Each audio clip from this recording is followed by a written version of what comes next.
this is Professor Aparna Agarwal from Karan Agarwal classes. चलो जल्दी से ज्वाइन इन हो जाओ for our geometry revision series जो हमने स्टार्ट की है कल से, जिसमें हमने सेकंड चैप्टर पाइथागोरस थ्योरम का पहला लेक्चर कल कंप्लीट किया था. यस, अगर आप भी एम कर रहे हो 35 प्लस मार्क्स तो प्लीज ये सीरीज को मिस मत करो. हर एक लेक्चर मेरे साथ सॉल्विंग करेंगे, मेरे साथ प्रैक्टिस करेंगे, textual questions, non textual question, extra questions, tricks and क्या चीज दिमाग में रखना है, क्या मिस्टेक नहीं करना है, वो सब कुछ एक ही लेक्चर में हम मिलके साथ में सॉल्व करेंगे मैथ्स एंड अपने टारगेट को अचीव करेंगे. सो आई होप कि सब लोग बुक और पेन और पानी का बोतल लेके बैठ गए हैं मेरे साथ, अपने नाइट सीरीज में लेक्चर्स को सुनने के लिए बैठ गए हैं, प्रैक्टिस करने के लिए बैठ गए हैं.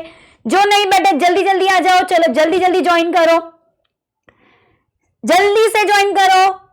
यस, कमेंट में कम ध्यान देंगे, सॉल्विंग में ज्यादा ध्यान देंगे, क्वेश्चन सुनने में, कंसेप्ट लगाने में ज्यादा ध्यान देंगे और मेरे साथ सम सॉल्व करेंगे. जो सम आपका सॉल्व साथ में नहीं हो रहा है, लेक्चर के बाद YouTube पे वो लेक्चर अवेलेबल है, आप लेक्चर फिर से देखेंगे, पॉज करेंगे स्क्रीन को और सम को लिख के लेंगे, फिर उसको समझने की कोशिश करेंगे. अगर फिर भी समझ में ना आए तो डाउट क्लियर कराएंगे in the next lecture itself. Yes, so I hope कल के लेक्चर में हम सब ने सभी सम सॉल्व किए थे. हम आगे बढ़ते हैं, कंटिन्यू करते हैं पाइथागोरस थ्योरम इस चैप्टर को आगे बढ़ेंगे. कल लास्ट लेक्चर में हमने ये सम सॉल्व किया था. जैसे कि मैंने आपको बताया था, हम स्लोली जो भी हमारे सम्स का लेवल है वो बढ़ाएंगे और कंसेप्ट्स को मिक्स करके हम सम्स को सॉल्व करेंगे.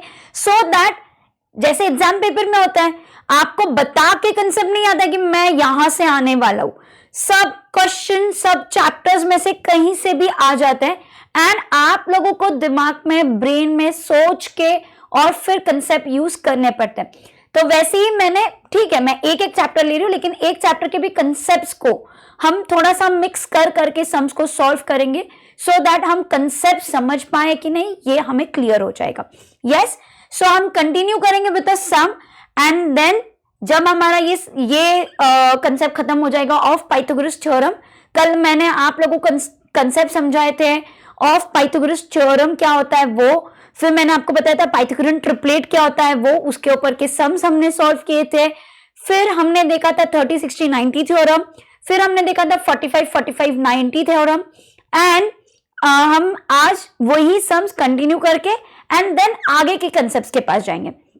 सो जो नेक्स्ट सम हमें सॉल्व करना है वो बोल रहा है that walls of to buildings, दो बिल्डिंग है, कहां पे है, on either side of the street. तो मतलब एक स्ट्रीट है, चलो मैंने एक स्ट्रीट ड्रॉ कर लिया.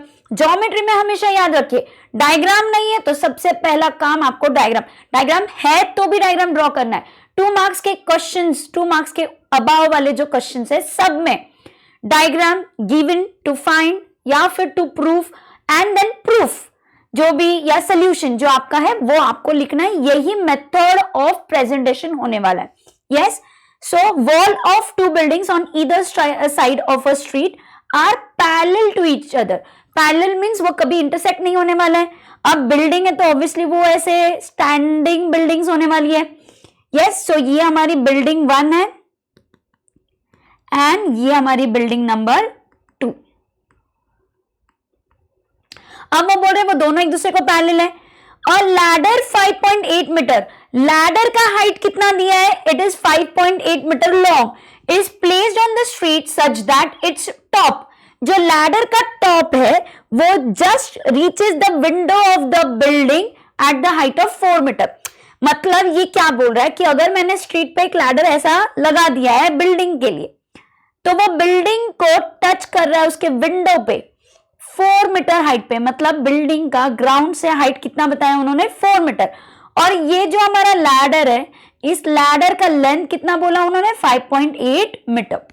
अब वो बोल रहे हैं on turning the ladder over to the other side of the street, अगर पहले इस बिल्डिंग की तरफ था, मतलब पहले स्ट्रीट के इस साइड पे लैडर था, अब मैंने उसको टर्न करके दूसरे साइड पे लिया, तो अब लैडर इस साइड पे लग जाएगा. लेकिन लैडर तो वही है, तो लैडर का लेंथ तो चेंज नहीं होने वाला, तो लैडर का लेंथ अभी भी 5.8 है। अब वो बोल रहे हैं कि on turning the ladder over the two the other side of the street, its top touches the window of the other building at the height of 4.2। अब दूसरी बिल्डिंग के कौन से हाइट पे वो टच कर रही है ladder? 4.2 metres. Find the width of the street. तो अगर मैं इस डायग्राम को लेबलिंग कर देती हूं, आपके लिए आसान हो जाएगा, PQRS M। अब आप खुद बताओ विड्थ ऑफ द स्ट्रीट, ये हमारा स्ट्रीट है, तो विड्थ ऑफ द स्ट्रीट कौन बता रहा है? QS बता रहा है, तो हमें QS ढूंढना है। अब हम QS कैसे ढूंढेंगे आप बताओ? चलो बहुत इजी सम है। अब बिल्डिंग है, बिल्डिंग ग्राउंड को कैसा होगा? बिल्डिंग ग्राउंड को परपेंडिकुलर होगा, करेक्ट। तो हमें क्या करना है? बहुत सिंपल है, हमारे पास दो राइट एंगल ट्राइंगल है, एक ट्राइंगल PQR है एंड दूसरा ट्राइंगल MSR है, जहां पे PQR में Q एंगल 90 डिग्री का हमें दिख रहा है। दिस इज गिवन, मैं यहां साइड बाय साइड इसको लिख रही हूं सो दैट क्लियर हो जाए। एंड MSR में S एंगल 90 डिग्री का है, ये भी हमें दिख रहा है, गिवन है। तो हम क्या करेंगे? हम इस दोनों ट्राइंगल पे लगाएंगे पाइथागोरस थ्योरम, हम QR का लेंथ ढूंढ लेंगे, RS का लेंथ ढूंढ लेंगे और उनको ऐड कर देंगे, तो total width of the street हमको दिखाई देगा। यस, सो बहुत आसान है, मैंने बहुत कुछ आपको बता दिया है। कैलकुलेशंस एंड सॉल्विंग हम प्रैक्टिस करेंगे, साथ में आप मेरे साथ सॉल्व करोगे। चलो, सो पाइथागोरस थ्योरम लगा के इस ट्राइंगल पे हमको मिलेगा PR square equals to PQ square plus QR square, यहां पे हम लिखेंगे बाय PT। सेम यहां पे हम कर सकते हैं, मैं थोड़ा सा इस वाले ट्राइंगल को वहां शिफ्ट कर देती हूं ताकि आपको क्लियरली दोनों साइड बाय साइड दिख सके। Therefore, MR square equals to MS square plus RS square again by PT. Now, do we know how much is PR? Yes, it is 5.8 square. PQ square is 4 square plus QR square मुझे पता नहीं है। Similarly, MR square is 5.8 equals to MS square is 4.2। देखो decimals के भी square है ना, तो हम सेम ट्रिक जो मैंने लास्ट लेक्चर, कल के लेक्चर में आपको दी थी, वो सेम कंसेप्ट, सेम ट्रिक आप फॉर स्क्वायर यहां पे भी यूज कर सकते हो। अगर आपको याद नहीं है, डोंट वरी, अभी हम यूज करेंगे तो आपको याद आ जाएगी। ट्रिक क्या थी? जो भी यूनिट्स पे नंबर है उसका स्क्वायर लिख दीजिए। मैं यहां पे रफ वर्क में आपको बताती हूं। जैसे मुझे 5.8 का स्क्वायर निकालना है, तो पहले यूनिट्स पे कौन है? 8 का स्क्वायर लिख दीजिए, दैट इज 64। फिर 5 का स्क्वायर लिखिए, दैट इज 25। अगर डबल डिजिट नंबर नहीं आ रहा है तो आप 0 करके उसको डबल कर दीजिए, याद है? यस। नाउ जितने नंबर्स इन्वॉल्व है, दैट इज 5, 8 एंड 2, इन तीनों को मल्टीप्लाई कर दो। 5 इंटू 8 40, 40 प्लस 40 इंटू 2 इज 80। तो यहाँ पे 80 को हम ऐड कर देंगे, विल गेट 4, 6 एंड यहां पे डेसिमल है, डेसिमल को भूलिए मत। तो एक सिंगल डिजिट के पहले डेसिमल है, तो डबल डिजिट के पहले हम डेसिमल लगाएंगे। मल्टीप्लीकेशन ऑफ डेसिमल्स याद है ना, पता है हमें? यस। सो ये हो जाएगा 33.64 इक्वल्स टू 4 का स्क्वायर 16 प्लस QR स्क्वायर। अब मुझे QR स्क्वायर ढूंढना है, तो वो एक तरफ, बाकी सब on the other side. You change the side, you change the operation, correct. अब आप 33.64 में से 16 को माइनस कर दीजिए। देखो हमेशा याद रखो, whenever we are subtracting decimal और एडिंग डेसिमल, हमेशा याद रखो कि डेसिमल पॉइंट्स को एग्जिस्ट करना है, नंबर्स को एग्जिस्ट नहीं करना है। मतलब डेसिमल के नीचे आता है डेसिमल। अब हमारा सेकंड नंबर 16 है, मतलब 16 के बाद डेसिमल नहीं है, तो हम 0 लगा देंगे। और ऊपर नंबर है हमारा 33.64। आप इसको सब्ट्रैक्ट करेंगे तो 4, 6 नीचे एज इट इज बोरो कर लो। ये सब मुझे नहीं लगता मुझे आपको बताने की वैसे तो जरूरत पड़नी चाहिए, बट यस, आप कैलकुलेशंस नहीं कर रहे हो तो भी तो हम मैथ्स में थोड़ा सा लैक कर लेते हैं और हमारे मार्क्स चले जाते हैं। यस, सो अगर हम इसको सॉल्व करेंगे तो हमें क्या मिलेगा, फटाक से आंसर दीजिए। चलो कमेंट बॉक्स में मुझे आंसर चाहिए। ओके, सो बहुत लोगों के आंसर्स आ रहे हैं। यहां पे आया है 17 करेक्ट है। अब हमें क्या मिला, हमें मिला क्यू आर स्क्वायर का वैल्यू है 17.64, बट ये क्यू आर स्क्वायर का वैल्यू है। मुझे वैल्यू किसका चाहिए भैया, मुझे वैल्यू चाहिए ऑफ क्यू आर। तो क्यू आर का वैल्यू अगर मुझे चाहिए तो मुझे क्या करना पड़ेगा, मुझे स्क्वायर रूट लेना पड़ेगा ऑन बोथ द साइड्स। अब स्क्वायर रूट लेने के लिए क्यू आर का square root, Q R square का स्क्वायर रूट तो क्यू आर हो जाएगा, बट हाउ अबाउट 17 का 17.64 का स्क्वायर रूट, क्या ये हमें सॉल्व करने आता है? एग्जाम में बहुत सारे बच्चे यहां पे फंस जाते हैं, अटक जाते हैं, मिस्टेक करके आते हैं, कुछ भी लिख के आते हैं। तो मैं आप लोगों को बताती हूं कि 17.64 का बहुत सिंपली आप स्क्वायर रूट निकाल सकते हो। द ट्रिक जो मैंने आपको स्क्वायर के लिए दी, वही ट्रिक, ऑलमोस्ट वही ट्रिक आप स्क्वायर रूट निकालने के लिए भी यूज कर सकते हो, बस थोड़ा सा उल्टा करना है। कैसे करना है मैं बताती हूँ। ये देखो, मुझे 17.64 का स्क्वायर रूट चाहिए। अब मैं लास्ट में यूनिट्स में नंबर देखती हूँ कि कौन सा है, कौन सा है, 4 है। क्या 4 किसी का स्क्वायर है? हाँ, मतलब आप ऐसे नंबर्स ढूंढोगे जो खुद से मल्टीप्लाई होता है, तो लास्ट में उनके आंसर में यूनिट्स पे 4 आता है। जैसे अगर मैं 2 इंटू 2 करती हूं, मतलब 2 का स्क्वायर इज 4, प्लस अगर ऑल्सो, नॉट प्लस, ऑल्सो अगर मैं 8 को 8 से मल्टीप्लाई करती हूं, मतलब अगर मैं 8 का स्क्वायर ले रही हूं, तो द आंसर इज 64, जहां पे लास्ट में 4 आ रहा है। यस, सो डेसिमल के बाद जो आंसर होगा या तो वो 0.2 होगा और या तो वो 0.8 होगा, क्योंकि और इसके अलावा कोई नंबर नहीं है जहां पे लास्ट में खुद के स्क्वायर के लिए लास्ट में नंबर 4 आता हो यूनिट्स की जगह पे। ठीक है, अब 0.2 आंसर है या 0.8 वाला है वो मैं देखूंगी। उसके पहले डेसिमल के पहले क्या आएगा वो हम देख लेते हैं।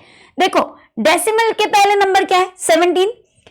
ऐसे नंबर सोचो कंप्लीट स्क्वायर नंबर जिनका है, जो है 17 के जस्ट पहले, 17 के जस्ट पहले कौन सा कंप्लीट स्क्वायर नंबर है? Yes, correct, 16। अब 16 किसका स्क्वायर रूट कौन है? 4, तो यहां पे आएगा 4 और यहां पे भी आएगा 4। अब आप क्या करोगे, 4.2 आंसर है या 4.8 आंसर है, ये चेक करने के लिए हम इसको स्क्वायर करके देख लेंगे। तो हम स्क्वायर करके देखेंगे तो हमको मिलेगा 16, यहां पे आएगा 04 प्लस 8, 8 प्लस 16, तो ये हो जाएगा 4, 6, 7, 1। देखो क्या मुझे मेरा आंसर मिल गया है? तो एक easy trick for square root मैंने आपको दी और इसी के लिए ये सम मैंने आपके साथ सॉल्व किया है, क्योंकि सम बहुत आसान है।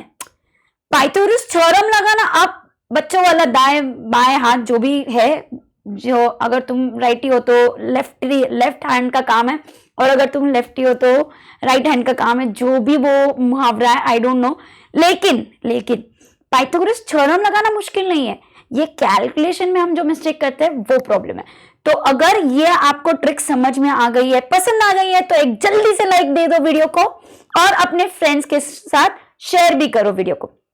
यस, सो देयरफॉर क्यूआर का स्क्वायर रूट जब हम लेते हैं तो क्यूआर का वैल्यू हमको मिलता है 4.2 यूनिट्स। करेक्ट।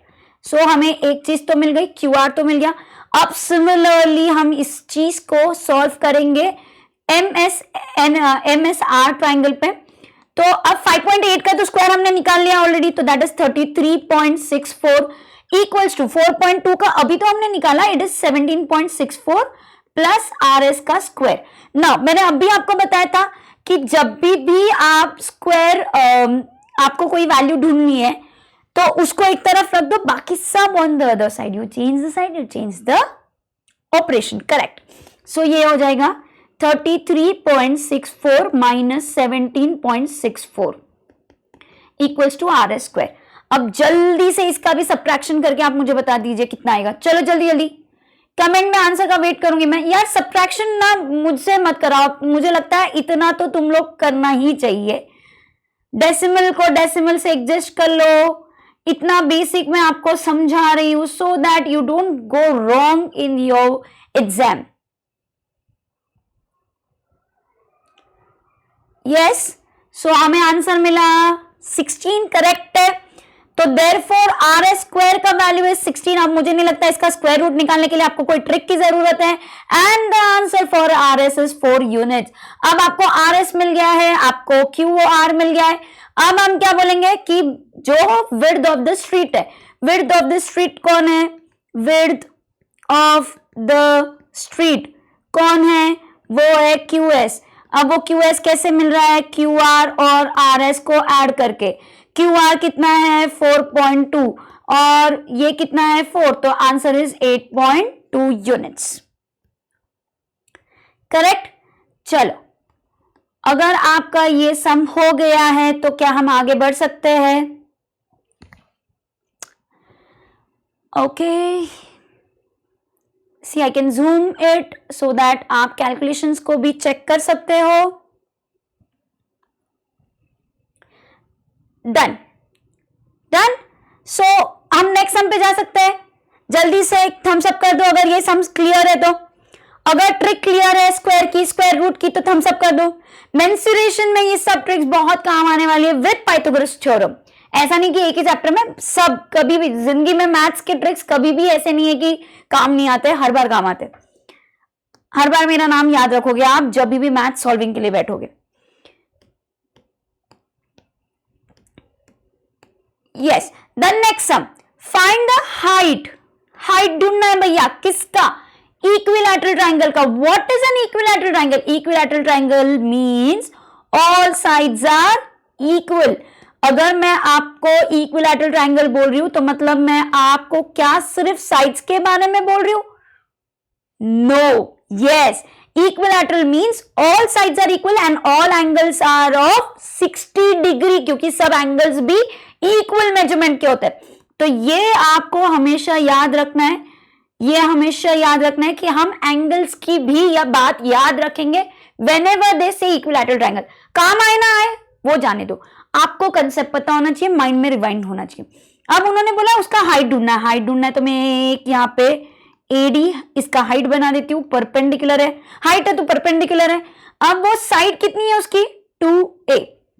बहुत ही सिंपल सा सम हो गया है। जैसे ही मैंने डायग्राम ड्रॉ किया है तो मुझे एक चीज दिखाई दी है कि D परपेंडिकुलर है। परपेंडिकुलर है मतलब अगर मैं ट्रायंगल बात करती हूं, इन ट्रायंगल ADB, तो मैं देख सकती हूं कि D इज ऑफ 90 डिग्री क्योंकि वो हाइट है। फिर मैं देख सकती हूं कि angle B is of 60 degree क्योंकि वो इक्विलैटरल ट्रायंगल का एंगल है।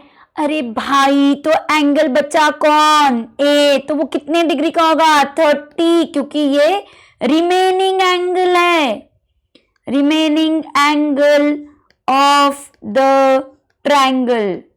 तो एंगल एडिशन प्रॉपर्टी बोलती है तीनों एंगल का एडिशन इज 180। 180 में से 90 प्लस 60 तो चला गया है, तो हमारे पास क्या बचा? 30, क्योंकि 90 प्लस 60 इज 150। करेक्ट।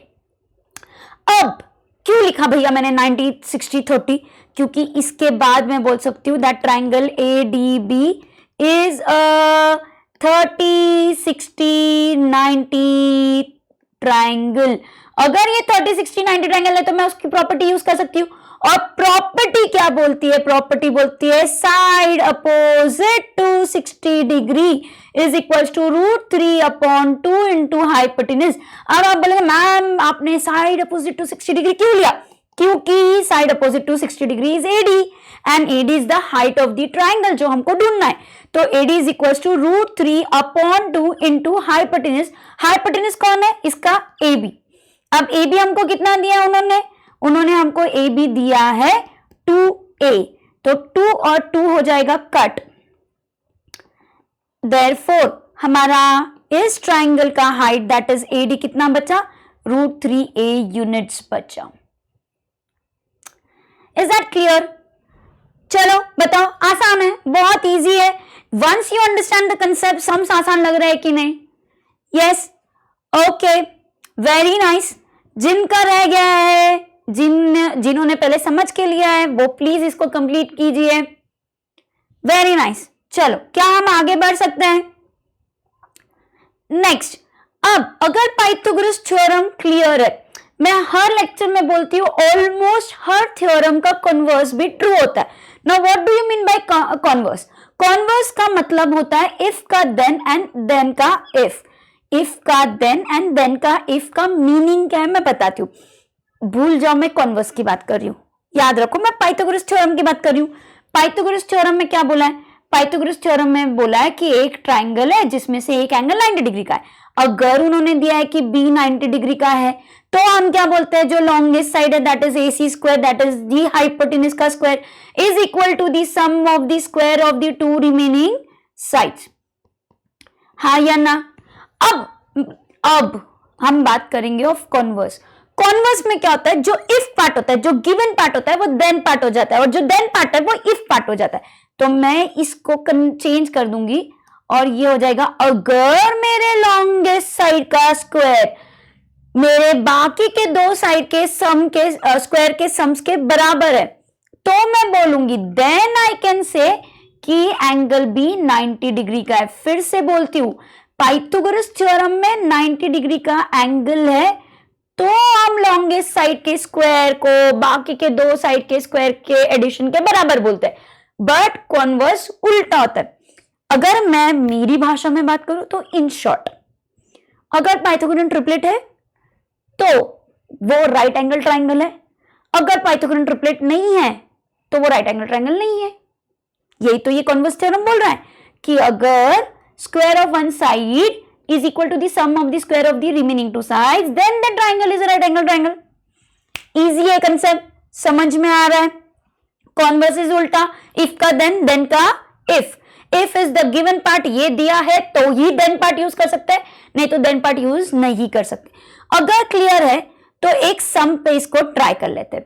Yes, उन्होंने बोला है कि do side 7, 24, 25 form a right angle triangle. वो पूछ रहा है कि बताओ कि ये राइट एंगल ट्राइंगल फॉर्म कर रहा है क्या, एंड रीजन भी दो। तो हम क्या करेंगे, राइट एंगल ट्राइंगल फॉर्म कर रहा है कि नहीं ये जानने के लिए हम पहले देखेंगे कि ये पाइथागोरन ट्रिपलेट है या नहीं। अब पाइथागोरन ट्रिपलेट कैसे दिखता है, जो सबसे बड़ा नंबर है, सबसे बड़ा नंबर इज 25। ये मैंने आपको कल भी सम सेम सॉल्व कराया था शायद, मुझे जहां तक याद है।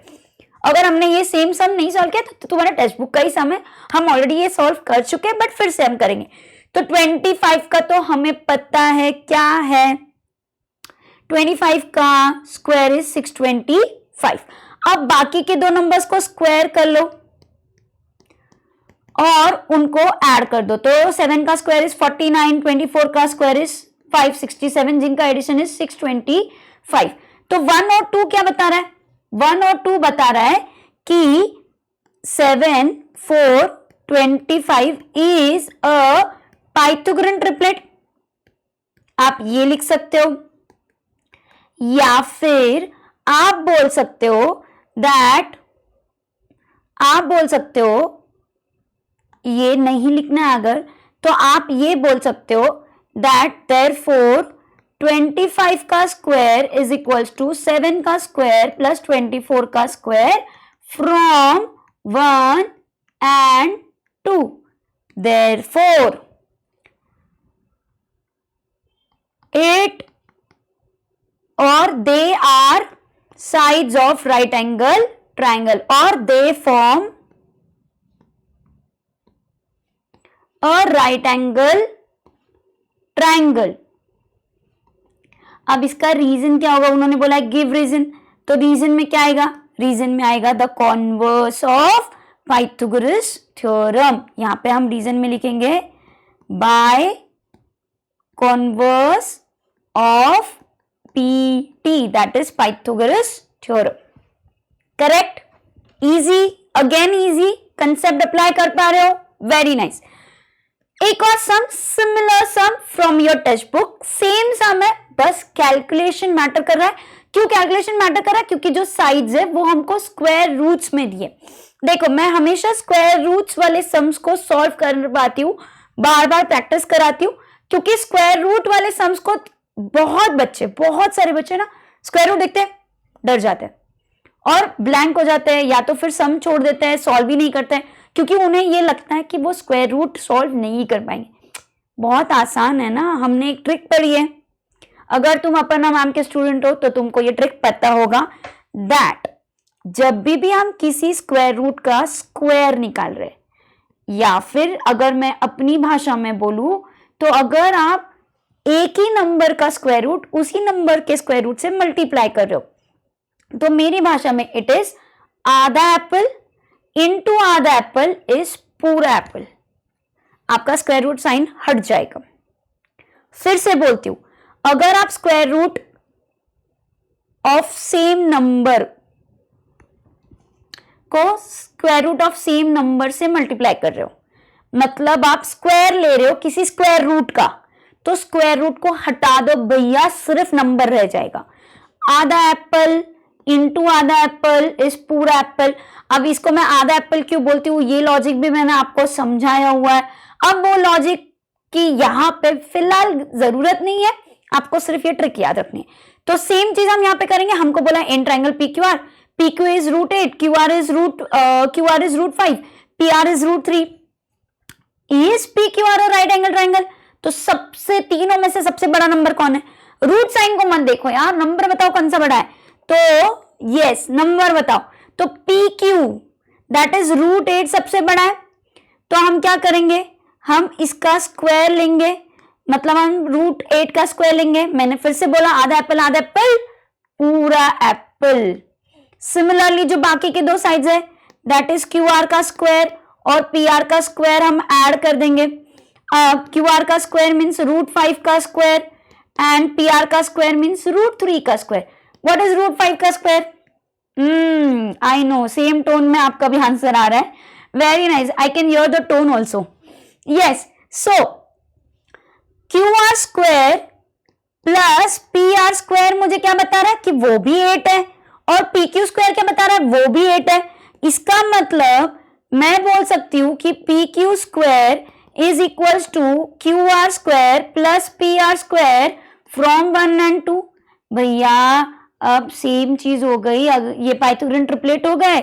इसका मतलब by converse theorem triangle P Q R क्या हो गया, is a right angle triangle by converse theorem. Converse कौन सा theorem? Converse of TT. Done. अब देखो, अब ना इसमें छोटू सा एक और चीज उन्होंने डाल दिया।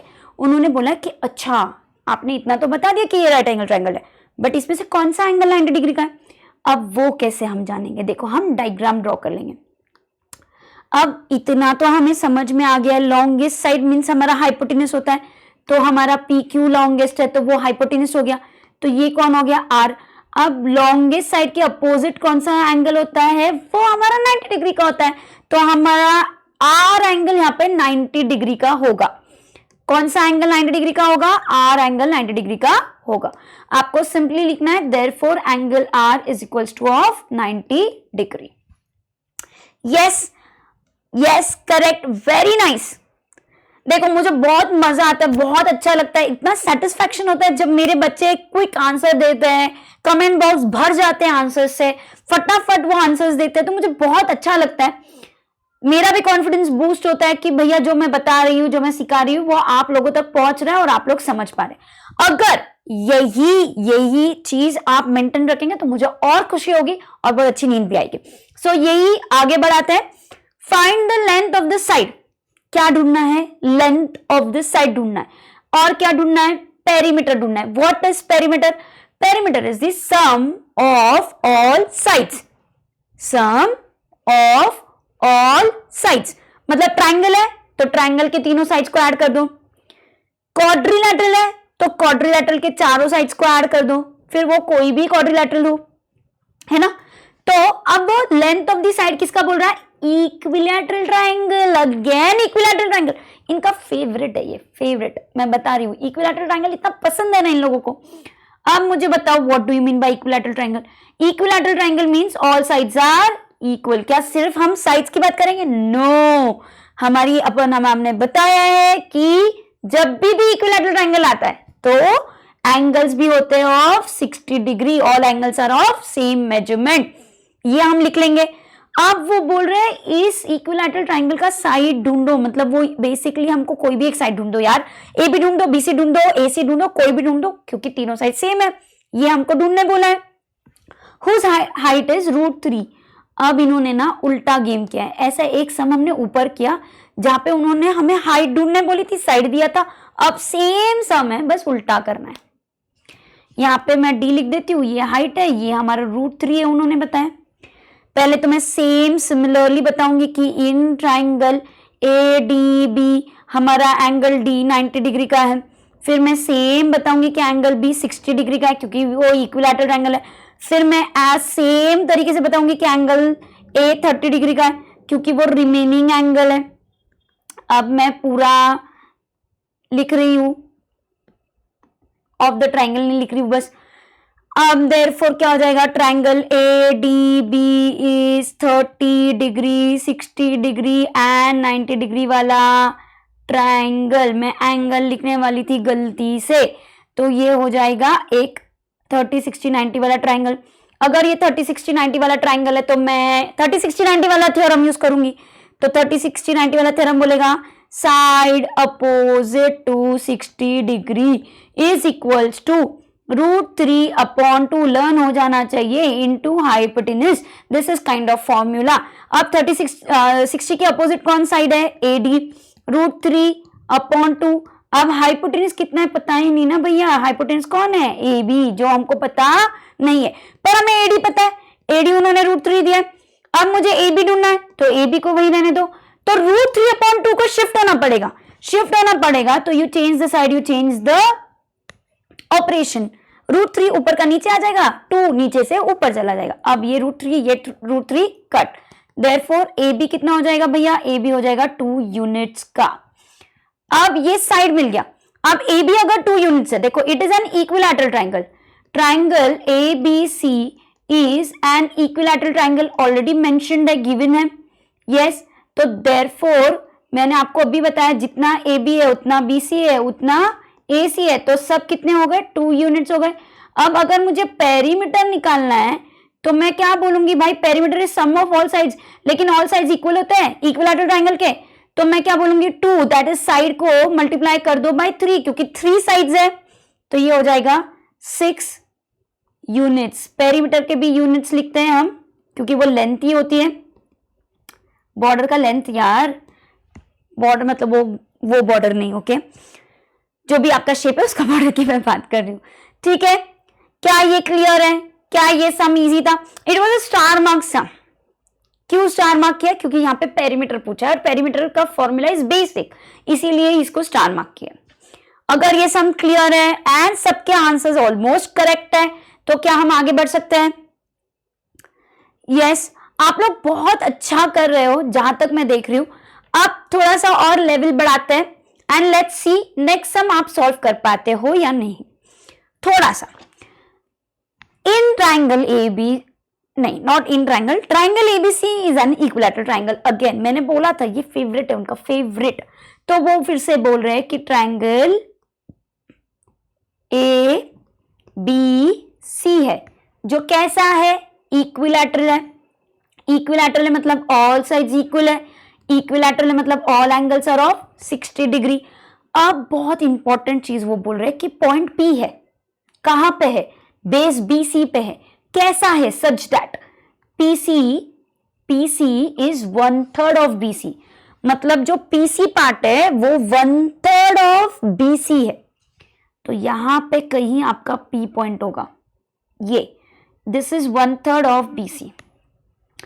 अगर आपका साइड इक्विलैटरल ट्राइंगल का side that is AB 6 centimetre है तो भैया BC भी 6 है ना।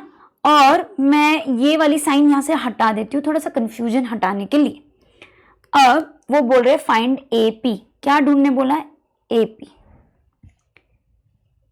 Mistake number 1 to be avoided, AP perpendicular नहीं है, किधर भी मेंशन नहीं है, P मिड पॉइंट मेंशन नहीं है, तो PC को 6 का आधा करके लिख के आने का नहीं। 2 मिस्टेक्स यहाँ पे आप लोग अवॉइड करेंगे। फिर से बोल रही हूँ, P मिड पॉइंट नहीं है, कहीं पे भी मेंशन नहीं है, P 90 डिग्री पे नहीं है, परपेंडिकुलर नहीं है, मेंशन नहीं है। फिर क्या मैम 90 डिग्री नहीं है तो क्या करें, हमको तो 90 डिग्री का ही पता है। 90 डिग्री बनाओ, कंस्ट्रक्ट करो, जो कमी है उसको कंस्ट्रक्शन से पूरा करो। बस ये याद रखो, जो भी कमी आप पूरी कर रहे हो, मतलब जैसे मैंने यहाँ पे एक 90 डिग्री कंस्ट्रक्ट किया है, तो उसको आपको कंस्ट्रक्शन में बिफोर द सॉल्यूशन मेंशन करना है। तो मैं कंस्ट्रक्शन में लिखूंगी draw AD perpendicular to BC. मैं आगे लिख दूंगी सच दैट, कैसा किया हमने construct, such that B dash D dash P dash C है। क्या ये क्लियर है?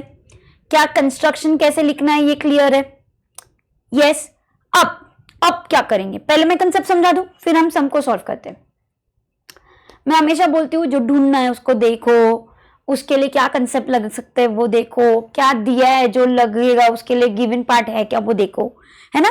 तो अब मुझे एपी ढूंढना है। एपी के लिए अगर मैं ध्यान से देखूं तो ये जो ट्राइंगल है एडीपी, अगर मैं इस पे पाइथागोरस थ्योरम लगाऊं तो क्या मुझे एपी मिल जाएगा? यस। लेकिन क्या मुझे उसके लिए एडी एंड डीपी कितना है वो पता है? नो। क्या मैं एडी ढूंढ सकती हूँ? यस। कैसे ढूंढ सकती हूँ? क्योंकि अगर मैं ध्यान से देख रही हूं और मेरी अंडरस्टैंडिंग क्लियर है, तो ये ट्राइंगल एडीपी में, एडीबी में D90 है, P60 है, मतलब वो 30 60 90 वाला ट्राइंगल है। तो 30 60 90 का थ्योरम लगा के मैं एडी ढूंढ सकती हूँ क्योंकि वो अपोजिट टू 60 डिग्री है। चलो एडी तो सॉल्व हो गया, एडी तो मिल जाएगा। What about DP? डीपी मिलेगा क्या? कैसे मिलेगा? तो पहले हम क्या करते हैं, हम एडी को ढूंढते हैं, स्टेप बाय स्टेप जाते हैं। तो हम बोलेंगे मैं यहां पे सोल्यूशन लिख रही हूं, थोड़ा सा मारवाड़ी बना कम करती हूँ, थोड़ा सा जगह नहीं बचाती हूँ और अच्छे से लिख के बताती हूँ। सोल्यूशन में हम लिखेंगे in triangle A D B angle D is of 90 degree. अब ये किसके वजह से है? ये कंस्ट्रक्शन के वजह से है। फिर हम लिखेंगे angle B is equals to 60 degree. ये किसके वजह से? ये एंगल ऑफ इक्विलैटरल ट्राइंगल के वजह से है ना। अब फिर रिमेनिंग एंगल कौन है? एंगल बी ए डी है, तो वो कितने डिग्री है? वो 30 डिग्री है क्योंकि वो रिमेनिंग एंगल है।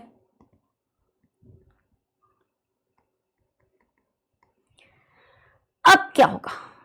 Therefore, triangle ADB is 30, 60, 90 triangle.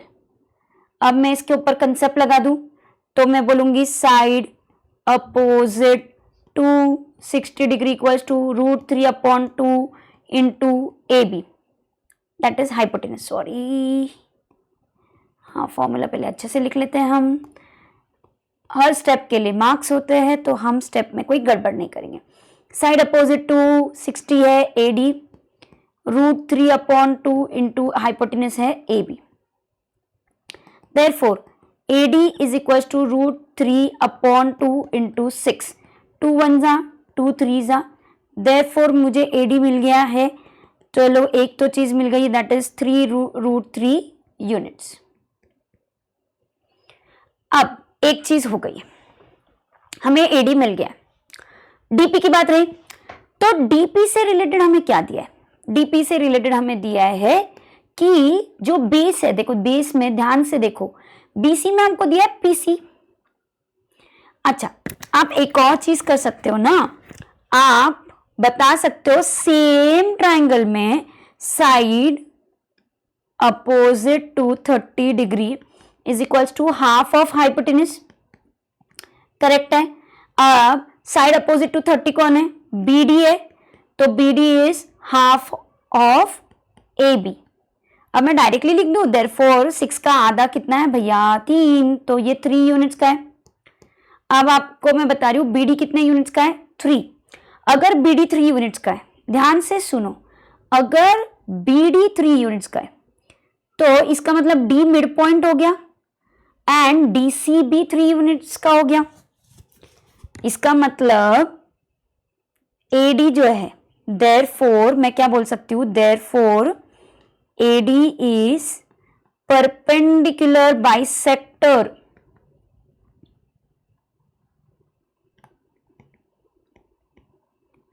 of BC, therefore BD is equals to DC is equals to 3 units.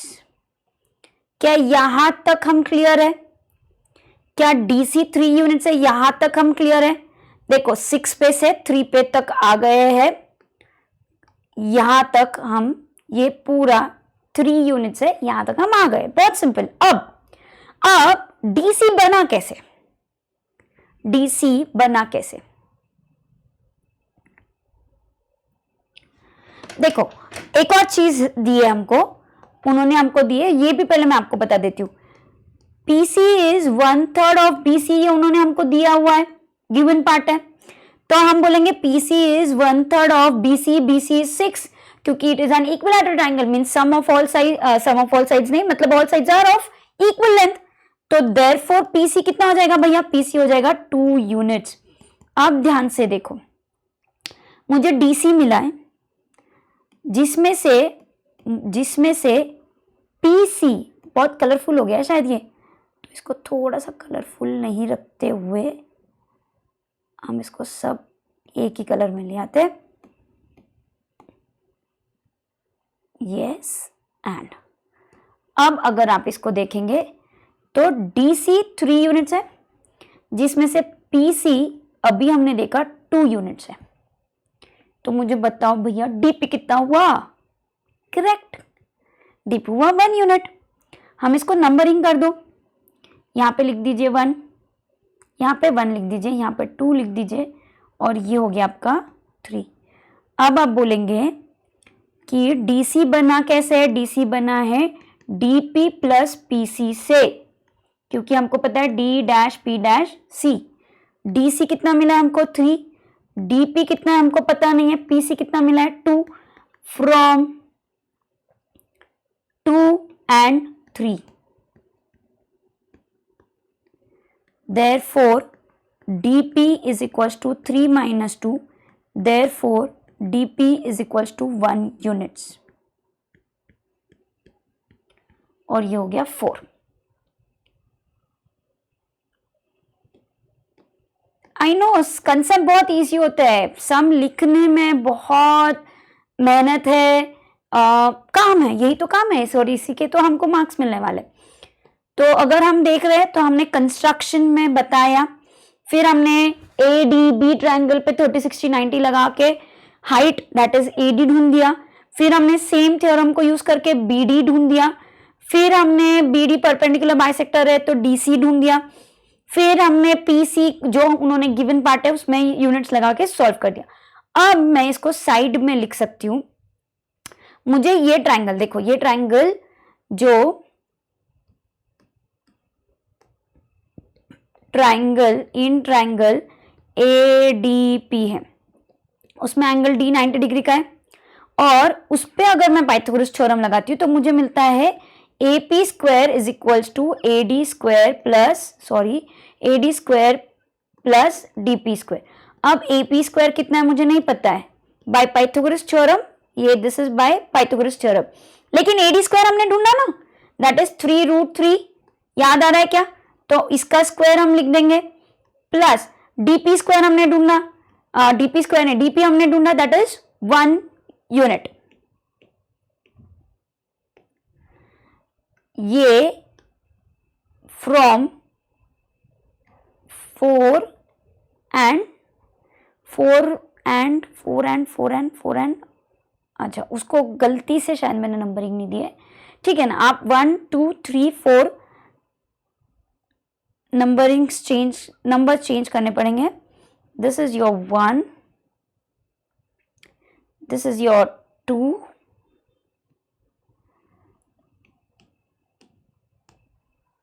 this is your 3, this is your 4 and this is your 3 and 4 से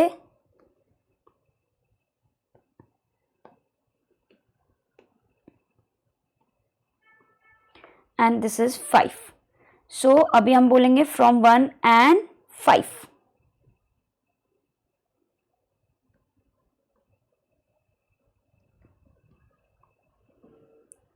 क्या बोलोगे from 1 and 5?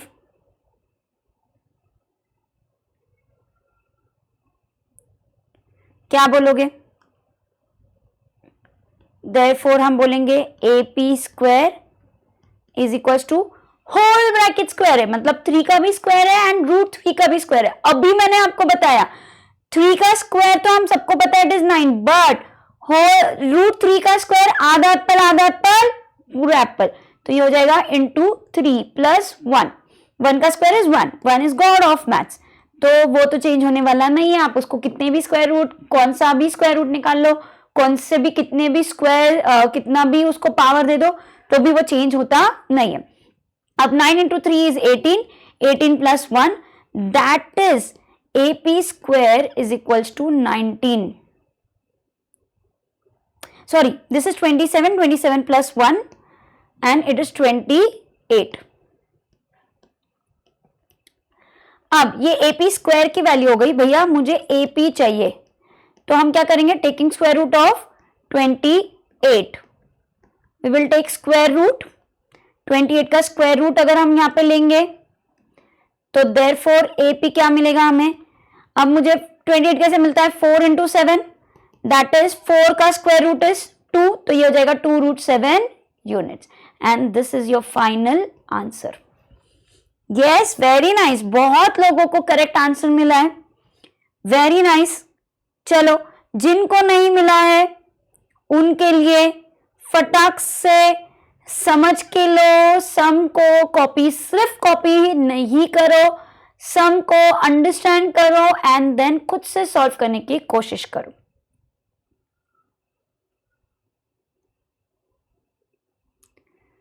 एक बार आपके सामने मैं पूरा screen scroll कर रही हूं so that you understand the some.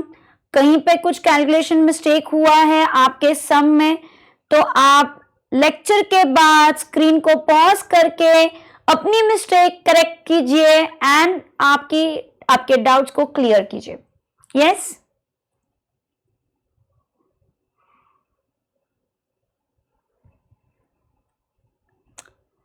Okay. So इसके बाद आप वो एक ट्रायंगल में लगा दीजिए एंड सॉल्व कर लीजिए. Done, very nice. हाँ, मुझे लग रहा है थोड़ा थोड़ा कॉन्फिडेंस बूस्ट हो रहा है.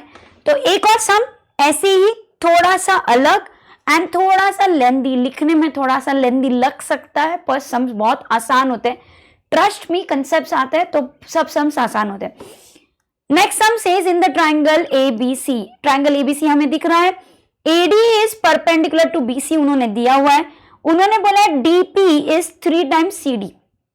Very nice, they are saying DP is 3 times CD. आपको प्रूफ करना है that AB square is equal to 2 times AC square plus BC square. बहुत ही अच्छा सम है.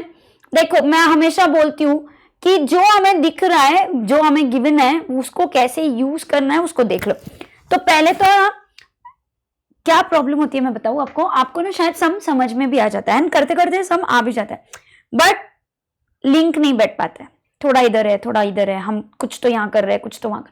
तो पिक्चर में कुछ भी सीन्स दिखाएंगे तो हमें मूवी समझ में नहीं आएगी. आपको बहुत सीक्वेंस में जाना है, उसके लिए प्लान करना है कि क्या करना है. तो एक रफ में पहले अंडरस्टैंड कर लो कि पहले कौन सी चीज आनी चाहिए. यस, जैसे मुझे ये समझ में आ रहा है कि मुझे क्या चाहिए, पहले AB स्क्वायर चाहिए. AB स्क्वायर कैसे मिलेगा, बाय ट्राइंगल में ADB में अगर मैं पाइथागोरस थ्योरम लगा देती हूँ तो मुझे AB स्क्वायर मिल जाएगा. तो मैं वही करूंगी, तो मैं बोलूंगी देखो AB square is equal to AD square plus DB square. But अब जो मुझे AB स्क्वायर के बाद चाहिए वो मुझे यहां मिल रहा है क्या, नहीं, मुझे चाहिए AC. अब मैं डायरेक्टली AC तो ढूंढ नहीं पाऊंगी, तो मैं क्या करूंगी, मैं इसको लिख लूंगी नंबर 1। अब आपके अंडरस्टैंडिंग के लिए मैं साइड में रफ में करके बता रही हूं कि क्या सीक्वेंस आप कैसे डिसाइड करोगे कौन सा फर्स्ट आएगा। AC स्क्वायर ढूंढने के लिए मुझे ADC पे भी सेम सिमिलरली पाइथागोरस थ्योरम लगाना पड़ेगा। तो क्या हो जाएगा, AC square is equals to AD square plus CD square हो जाएगा। अब देखो जो मुझे चाहिए AB square on the left, तो वो सिर्फ फर्स्ट इक्वेशन में मिल रही है। सेकेंड इक्वेशन में मुझे AD, फर्स्ट इक्वेशन का जो AD है वो मुझे चाहिए क्या, नहीं चाहिए। सेकेंड इक्वेशन में AD है क्या, this is my second equation, yes. तो मैं क्या करूंगी, मैं इसको इस फॉर्म में ले आऊंगी कि मैं AD को सब्स्टिट्यूट कर सकती हूँ इन द फर्स्ट इक्वेशन। मैं ये बोल रही हूं कि मैं इस इक्वेशन को इस फॉर्म में ला रही हूं कि सिर्फ AD ऑन द लेफ्ट रह जाए और CD दूसरी तरफ चला जाए। अगर CD दूसरी तरफ गया, कोई भी दूसरी तरफ जाता है इक्वल टू के, तो you change the side, you change the operation, correct है। अब इसको मैं बोलती हूँ इक्वेशन नंबर 2। अब मुझे 2 इक्वेशन मिली है, क्या करूंगी मैं करूंगी सब्स्टिट्यूट, किसको, इक्वेशन 2 को, किस में, इन इक्वेशन 1। इक्वेशन 2 को इक्वेशन 1 में हम सब्स्टिट्यूट कर देंगे, यस। तो क्या हो जाएगा, AB स्क्वायर जो है वो AD के जगह आ जाएगा AC square plus, sorry D minus DC वाला रह गया पार्ट, माइनस, ये मैं आपको रफ में बता रही हूं हाउ टू अंडरस्टैंड कि कौन सी चीज पहले आनी है। पहले आपके माइंड में क्लियर होना चाहिए कि भैया हमको सम सॉल्व कैसे करना है। तो मैं अप्रोच बता रही हूं, अप्रोच के बाद आपको सम लिखना स्टार्ट करना है, आप फिर सीक्वेंस में उसको लिख पाएंगे, यस। सो यहां पे आएगा प्लस DB स्क्वायर। अब देखो, अब जो मुझे चाहिए, मुझे AB AC दोनों चाहिए, बट मुझे BC चाहिए। BC की जगह CD एंड DB आया। CD एंड DB को हटाने के लिए मुझे अब सिर्फ इतना पता है कि उन्होंने मुझे बोला है दैट जो DB है दैट इज 3 टाइम्स CD, जो DB है that is 3 times CD। Therefore क्या हो जाएगा, ये AB square equals to AC square minus CD square plus 9CD square हो जाएगा। ध्यान से देखो, क्योंकि होल ब्रैकेट स्क्वायर है ना, तो 3 का भी स्क्वायर, CD का भी स्क्वायर। अब क्या ये CD स्क्वायर, सॉरी, क्या ये CD स्क्वायर और ये CD स्क्वायर लाइक टर्म्स है, यस, ये लाइक टर्म्स है। तो अगर वो लाइक टर्म्स है तो उनके कोएफिशिएंट्स ऐड सब्ट्रैक्ट होते हैं, हमको ये तो इतना तो पता ही है। तो हम क्या करेंगे, हम बोलेंगे therefore AB square is equals to AC square. अब एक पॉजिटिव एक negative, you will subtract sign of the greater number, ये हो जाएगा plus 8 times CD square. But अभी भी जो मुझे चाहिए, क्या वो सॉल्व हुआ है, नो। तो हम क्या करेंगे, हम फिर से चेक करेंगे कि क्या क्या चीज मिसिंग है। तो ना AB के साथ 2 मिसिंग है, तो मैं क्या कर देती हूँ, चलो AC में भी 2 चाहिए, तो मैं बोलूंगी अच्छा 2 मिसिंग है, तो चलो पहले उसके ऊपर काम करते हैं। तो मैं बोलूंगी ठीक है, multiplying by 2 on both sides.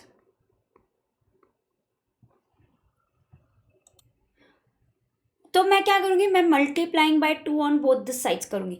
लेकिन क्या वो करने से भी मेरा जो मुझे जो चाहिए वो मिल रहा है क्या, लेट्स सी। देखो यहाँ पे थोड़ा सा पेन से थोड़ी सी हैंडराइटिंग गंदी हो गई, तो हम इसको क्लीन कर देते हैं। एंड यहाँ साइड्स, यहाँ पे CD स्क्वायर, ओके। नाउ अगर मैं मल्टीप्लाई बाय 2 करती हूँ तो I will get 2 times AB square. चलो मेरा लेफ्ट हैंड साइड सॉर्टेड है, जो मुझे चाहिए था वो मिल गया। 2 टाइम्स AC स्क्वायर, ये भी सॉर्टेड है, जो मुझे चाहिए था। बट मुझे आगे मिल रहा है 16 CD स्क्वायर। ये CD स्क्वायर तो मेरा पीछा ही नहीं छोड़ रहा, कैसे जाएगा CD स्क्वायर। अभी CD की जगह क्या चाहिए वो देख लेते हैं। मुझे मिला है CD, पर मुझे क्या चाहिए, BC, राइट। मुझे क्या मिला है, CD, मुझे क्या चाहिए, BC। अब ध्यान से देखो CD और BC में क्या कनेक्शन है। CD और BC में कनेक्शन ये है that BC is BD plus CD and the reason is B dash D dash C.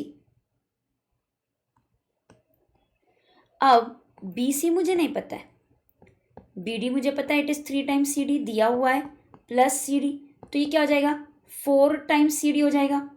BC कितना हो जाएगा 4 टाइम्स CD हो जाएगा. ध्यान से देखो, ध्यान से देखो. लेकिन मुझे CD अगर मैं इसको दोनों तरफ स्क्वायर कर देती हूँ तो मुझे क्या मिलेगा 16 CD स्क्वायर. ध्यान से देखो 16 CD square 16 CD square 16 CD square 16 CD square, मतलब 16 CD स्क्वायर के जगह कौन आ सकता है BC स्क्वायर आ सकता है. और इसी के लिए मैंने आपको ये बोला कि मैं आपको रफ में ये समझा रही हूँ कि हाउ टू अप्रोच द सम. आप पहले सम को समझो एंड देन फिर आप उसको अप्लाई करो. अभी अगर आप सम को समझेंगे तो आपको समझ में आएगा कि पहले हमको BC पार्ट लिख देना चाहिए, फिर हमको ये छोटू सा ट्राइंगल जो ADC है वो लिख देना चाहिए एंड देन हम इसको कंटिन्यूस लिख सकते हैं. तो जब आप इसको लिख रहे हो आपको ये सीक्वेंस में आप इसको लिख दो, एक क्लियर प्रेजेंटेशन हो जाएगा. अगर गलती से आपके पास टाइम कम है, आपको नहीं समझ में आ रहा है कि मैम प्रेजेंट कैसे करें, पहले हम अप्रोच को डिसाइड नहीं कर पा रहे, उतना टाइम हमारे पास नहीं है, हम उतना नहीं सोच सकते, हम लिखते लिखते, वो भी आप कर सकते हो. फिर आप नंबरिंग सही करो, नंबरिंग को यूज करो, नंबरिंग गलत मत करो. फ्रॉम लिख के उसको रेफरेंस बोल के दे दो. आपको रेफर जरूर करना पड़ेगा कि देखो आप इसको रेफर करो कि यहां से मैंने ये लाया और ये लिखा है. ठीक है, तो आपका रीजन बिल्कुल करेक्ट होना चाहिए. एंड आई गेस आज के लिए एक जो मैं आपको हर बार बोलती हूँ कि हम थोड़ा सा लेवल बढ़ा के एक थोड़े से हार्ड सम पे आके रुक जाएंगे हर लेक्चर में, तो वैसे ही आज मुझे लगता है आज के लिए एक थोड़ा सा हमने अप्रोच कैसे करना है हार्ड सम को, जहाँ पे बहुत सारे कंसेप्ट्स लगते हैं वो कैसे लिखना है, कैसे प्रेजेंट करना है, ये समझ लिया है. तो मुझे लगता है आज के लिए हम इतना ही करते हैं, यहीं पे हम हमारा लेक्चर रोकते हैं एंड कल हम कंटिन्यू करेंगे पाइथागोरस थ्योरम लेक्चर नंबर 3 के साथ. हमें और थोड़े कंसेप्ट सीखने हैं और 2 नए कंसेप्ट हम सीखेंगे. एक का नाम है अपोलोनियस थ्योरम, एक का नाम है एप्लीकेशन ऑफ पाइथागोरस थ्योरम, जो हमें प्रैक्टिस सेट 2.2 में हेल्प करने वाला है. टेंशन मत लो, Pythagoras theorem and not only Pythagoras theorem, हर chapter of algebra and geometry and मैं बोलूंगी मैथ्स, एल्जेब्रा ज्योमेट्री नहीं, मैथ्स की टेंशन मत लो. अपर्णा मैम यहाँ पे है आपके साथ हर एक सम, हर एक चीज बताने के लिए. सो आज के लिए इतना ही. Good night everyone, take care, keep practising, keep solving.